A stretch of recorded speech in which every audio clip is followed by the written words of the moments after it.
Darkness versus light. If you look at the structure of the book of Proverbs, you notice something striking immediately. Chapter 7 takes place in the dark. It describes a naive young man wandering down a street at twilight, in the black and dark night. He is being hunted by the immoral woman, a metaphor for folly, sin, and seduction. She whispers, she lurks in the shadows, she uses secrecy to entrap the soul. But then you turn the page to chapter 8, and the atmosphere changes completely. The darkness lifts. We are no longer in a hidden alleyway. We are standing on the highest hill. Proverbs 8:1 asks the question that changes everything. Does not wisdom cry out? Does not understanding lift up her voice? Welcome to one of the most majestic chapters in the entire Bible. While chapter 7 showed us the seduction of death, chapter 8 introduces us to Lady Wisdom. She isn't hiding, she isn't whispering, she is standing at the crossroads, at the city gates, screaming for your attention. In this video, we are going to walk verse by verse through Proverbs chapter 8. We will explore the value choice of wisdom, the controversial history of verse 22 that sparked one of the greatest heresies in church history, and we will see exactly why wisdom calls herself the master craftsman of the universe. The public call, accessibility, and audience. Let's look at where she positions herself.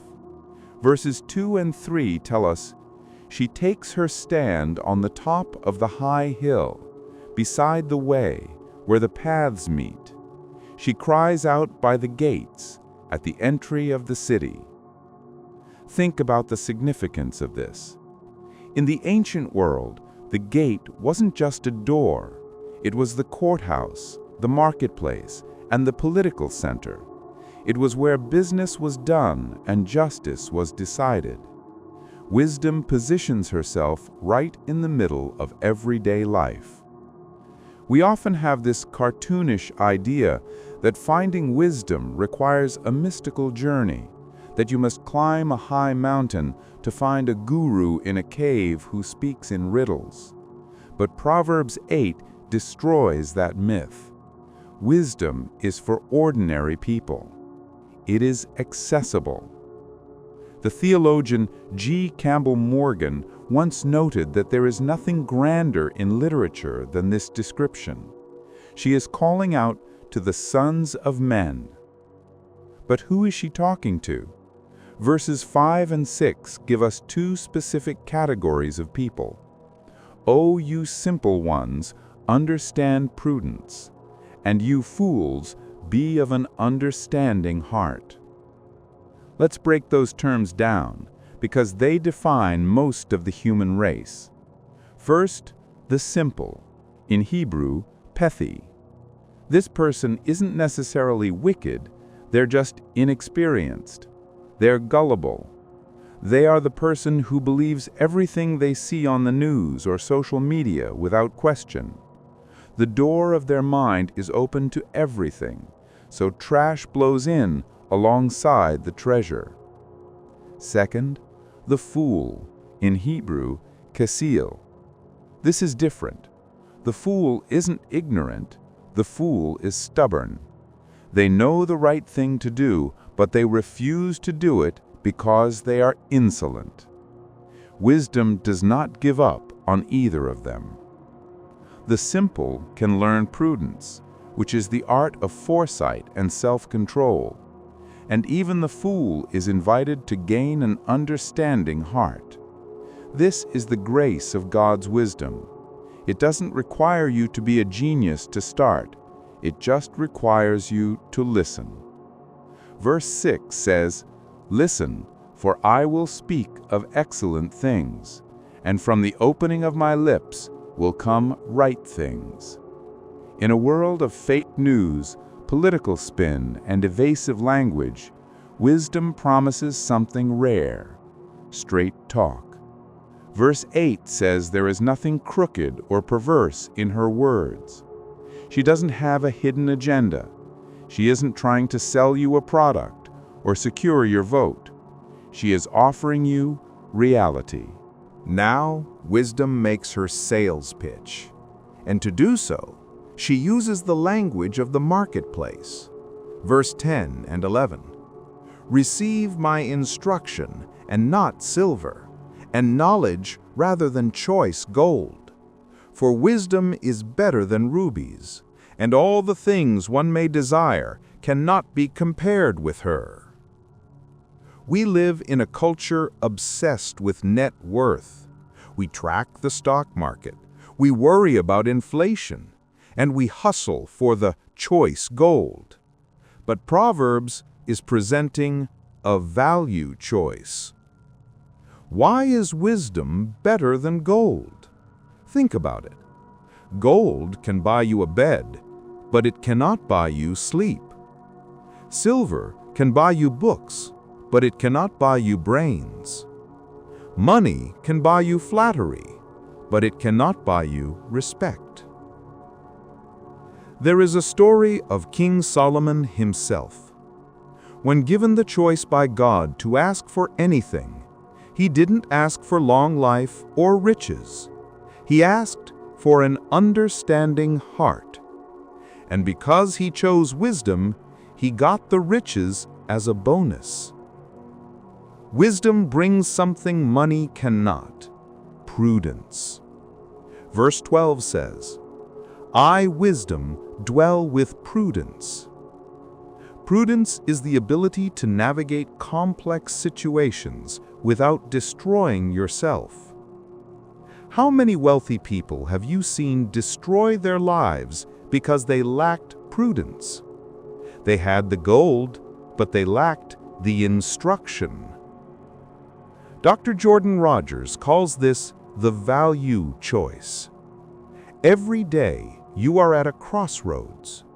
Will you choose the immediate gratification of silver, the quick payout, the shortcut?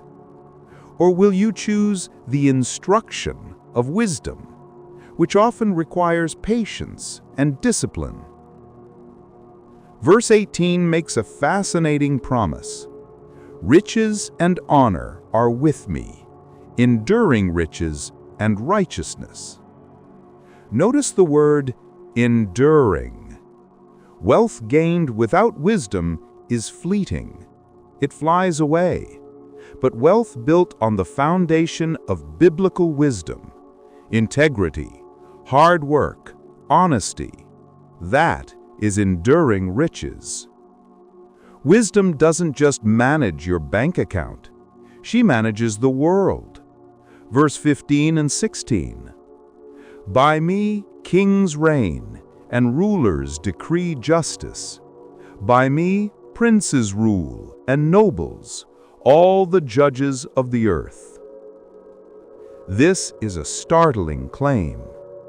We often think kings reign by armies, or by elections, or by political maneuvering. But the Bible argues that the fundamental structure of authority relies on wisdom. When a ruler governs well, when justice is actually served, it is because they are borrowing from God's wisdom, consciously or unconsciously. Conversely, when we see chaos in our government, when we see injustice in our courts, what are we actually seeing? We are seeing the absence of wisdom. We are seeing rulers who have rejected the fear of the Lord, which is the beginning of wisdom. But this power extends beyond politics. It extends to physics and reality itself. In verse 14, wisdom says, I am understanding. I have strength. The Methodist commentator Adam Clarke had a brilliant insight on this verse. He connected this strength to the physical sciences. He pointed out that all mechanical knowledge, the inclined plane, the lever, the screw, the pulley, comes from wisdom. Think about an excavator digging a foundation. One man, sitting in a machine, has the strength of 100 men. Where did that strength come from? It came from the application of knowledge. God designed the laws of physics. When engineers build a bridge that doesn't collapse, or when doctors cure a disease, they are discovering and applying the strength of God's wisdom hidden in the fabric of the universe. Wisdom says, "I love those who love me." Whether you are a king trying to rule a nation or an engineer trying to build an engine, if you seek the laws of wisdom, you will find success. Now the camera pulls back. We leave the city gates, we leave the palaces of kings, and we go back to before time began. From verse 22 to 31, wisdom gives her resume, and it is mind-blowing. The Lord possessed me at the beginning of his way, before his works of old. When he prepared the heavens, I was there. This section is beautiful poetry. It describes God drawing a circle on the face of the deep, perhaps a reference to the horizon or the curvature of the earth. It speaks of him setting limits for the sea. However, we must pause here for a moment of deep theology, because verse 22 is one of the most debated verses in history.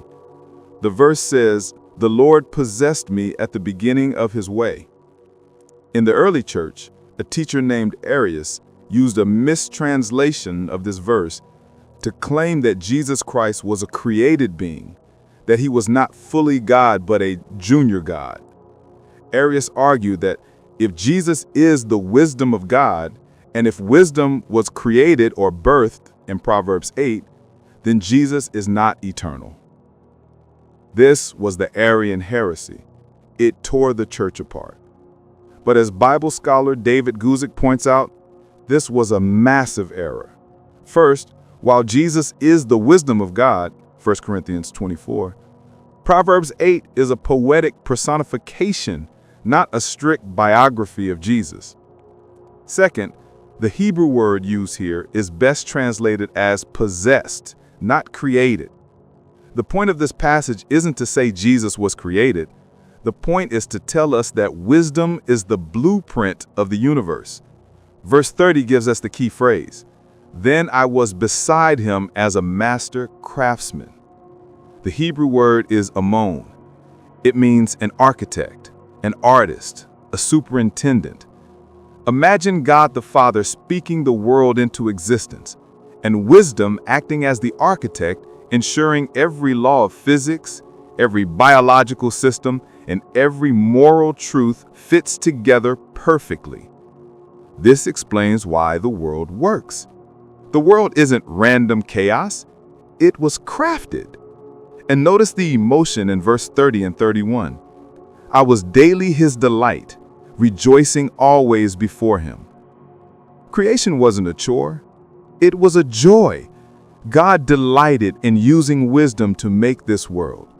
And wisdom rejoiced in his inhabited world, and her delight was with the sons of men. Think about that. The wisdom that designed the galaxies delights in you. You were the target of this creation. So we have seen the public call, we have seen the value of wisdom, we have seen her role in the cosmos. Now wisdom demands a response. Verse 32, "Now therefore, listen to me, my children. Blessed is the man who listens to me, watching daily at my gates."